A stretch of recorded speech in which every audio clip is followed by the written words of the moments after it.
It is time. That's right. The man sampler is all quilted, and it is time for me to teach all of you how to square up your quilts. Let's get started.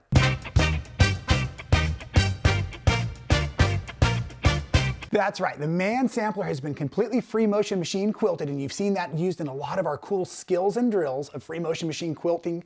A lot of those videos out there for all of you. But thinking backwards, before we even can square a quilt, we should be always considering keeping our blocks square in our construction. So I've got this little sample, and yes, this one was made for our Stitch in the Ditch video, right? But as you look in here, you can see that, of course, number one, finished is always better than perfect. But number two, as I did try to keep my squares and my half square triangles and my interior borders crisp and square as I was building my blocks. So the more squares in a quilt, the more you want to keep them square as you assemble to keep your quilt square. But today's video is all about the quilt has been quilted. How do we trim off the edges? How do we prepare for our binding and make it look awesome? So the first key that I'm always thinking about is that I look at the seam allowance itself between where the patchwork of the project meets the last border or the last seam. If you don't have borders on your quilt, use the squares that are coming together here to find a seam allowance that you'll put your ruler on. And when I'm doing this here is I'm actually going to use the lines of my ruler along the seam allowance that was created to make my cut. So the first thing I'm evaluating here is right now I'm sitting on a 2-inch mark on my ruler. If I slide this out to 2 1/8, I can still see that I would be trimming down my pinked edges. If a little bit of the edge of the border falls out of the trimming, it's not a problem because we're going to be still wrapping our binding around. But the first cut, you're evaluating how wide will you truly make your borders. So for me and this video and life being easy, let's use 2 inches because it's an easy big line to find on our ruler. And I'm literally lining it up, as I said, to the seam where the border meets. And then if I have to do any encouraging along the way, I can, but I don't want to tug too much. But I want my border strip to look perfectly square. Next trick is make sure you've got a fresh and good, clean, brand new blade in your cutter so that you can make one nice even cut all the way through with good pressure. We don't want you sawing back and forth, right? I just want a nice, even, easy cut. Now, as I come around for my corners, the next thing that becomes important to me is that I want to make sure that I'm looking at both of my lines while I'm working. So I'll be looking at the 2-inch mark on the inner seam allowance here, but I'm also now looking down here to make sure that this line is running square as well to keep everything beautiful and crisp looking, because the trick is having that outer seam look really sharp, and then the whole quilt will appear to be perfectly constructed, right? We're going to spin this around here just so you can see it all coming together. Always looking again for that 2-inch mark. Now this is a good spot to look at. If you look right down in here, you can probably see that things have drifted in that corner. Now part of that was my construction when I built the quilt, okay? That happens, it happens to all of us. But the other thing we can do is we can kind of manipulate this back in a little bit and cheat, and what I'm going to do is I'm going to put pressure down here on the ruler, and then as I pull the ruler up throughout the seam, I'm now lining up the seam allowance underneath that 2-inch mark. I still have pressure down here to keep that looking very square, checking my lines here, and now I'm going to go ahead and make that 2-inch cut, just like yay. And I've got one last one to do, and the nice thing is, when I come back around here, I'm going to lay out that 2-inch strip, and now I'm looking at the top and I'm looking at the bottom lines, and when they all come back together, I get this big smile on my face because that is telling me that I am square on all 4 corners, or true on all 4 corners, okay? So, just like I did after the quilted version, I'm just, again, re-encouraging you to always make sure that your blocks are as square or as crisp as possible as you begin your assembly. Now it's easy when we're doing small stuff, and that's why we made our man sampler quilt, right? Because the man sampler is a bigger than life quilt with all kinds of fun little patchworks from our other videos we've done.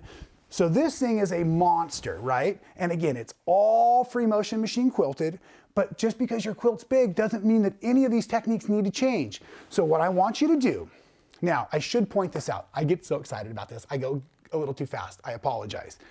I did rotate my mat, so my mat is running longwise because I want to be able to make as long of cuts as possible here. So the mat's going long this way because I'm going to begin cutting right now. Now I'm set up so I've got a lot of the weight on the table, but if any of my quilt feels like it wants to drag or gravity is working against me, I'm going to take everything that I'm not squaring and I'm keeping it up on my table. But you'll notice I have nothing but just this single layer of quilt. I don't have any quilt hidden underneath here because I don't want to cut anything I don't want to cut, right? Now, here we are. I start on a corner, and again, I'm looking at my seam allowance for where my borders came together. I'm going to find myself a nice spot on my ruler, and it looks like 2 3/4. I could probably go out to 3.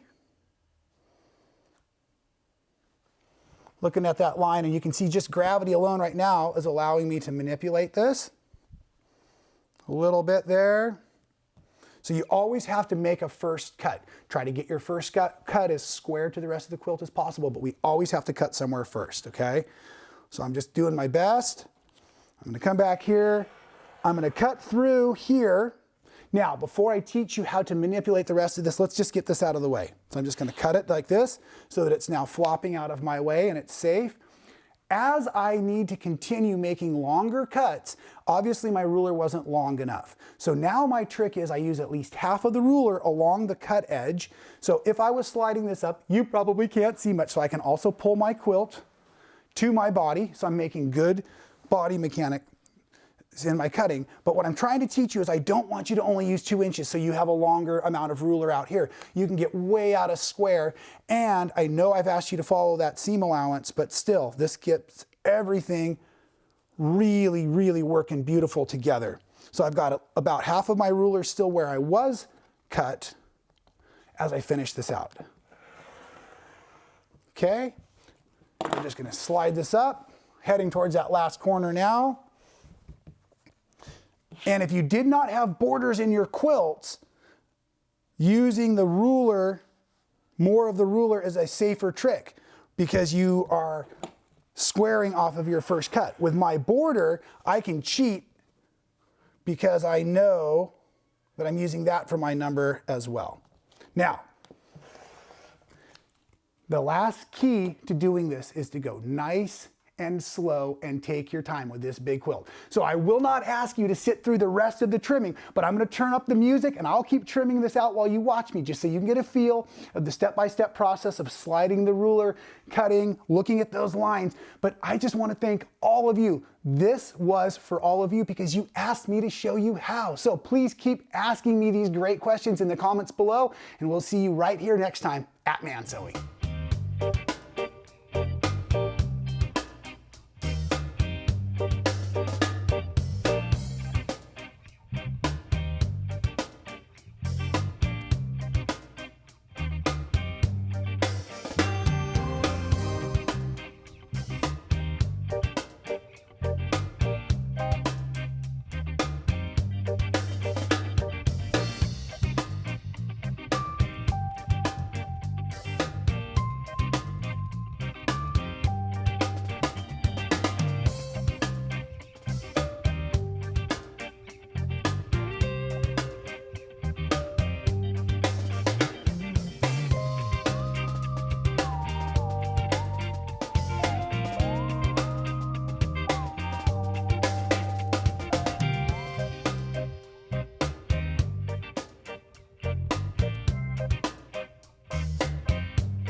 Thanks for being a Man Sewing fan. It's great to have you out there encouraging me to create fantastic new content. If you've missed any of the videos, we've got links for you here and here. And while you're checking those out, make sure you're subscribed. We don't want you to miss any of the action.